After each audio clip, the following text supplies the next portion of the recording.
It's 50 years since the launch of the first Viking spacecraft on August 20th, 1975. Throughout their mission to Mars, the Viking orbiters were controlled by the Command Computer Subsystem, or CCS.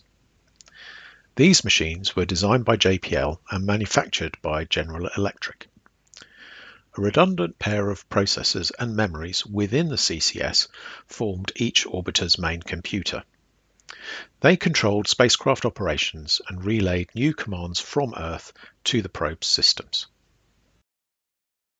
To celebrate this anniversary, I've put together the little simulation of a CCS processor you can see here. At the moment, it's running a small program that computes pi. It takes the CCS about 7 minutes to evaluate the first 100 decimal places. As digits are calculated, they're reported over a simulated telemetry link. The CCS processor is an 18-bit von Neumann computer that performs calculations serially, 1 bit at a time. Rather than using a microprocessor, the CPU is constructed from dozens of TTL logic chips. These are clocked at 250 kHz, with each instruction taking between 15 and 29 cycles to complete. This means that the CPU can typically execute about 11,500 instructions a second. Each CCS processor can access up to 4,096 words of storage. On the Viking Orbiter, the first 2K of words were normally write protected and contained static programs and data. The other half could be rewritten and stored a mixture of temporary programs and working data.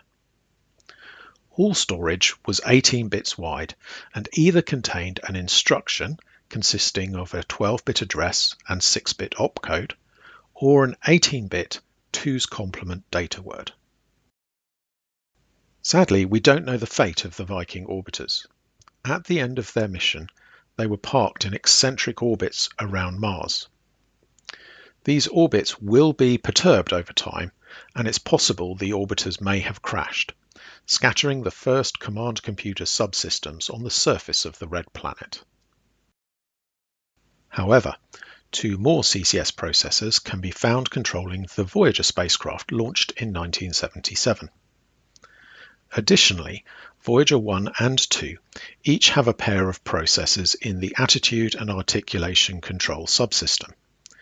These are an enhanced version of the same fundamental CCS design.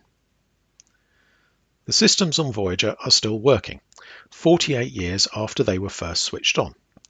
They continue to manage both spacecraft as they journey through interstellar space more than 25 billion kilometers from Earth. So I hope you'll join me and give a little hat tip to the Command Computer Subsystem and to everyone who's worked on these amazing machines.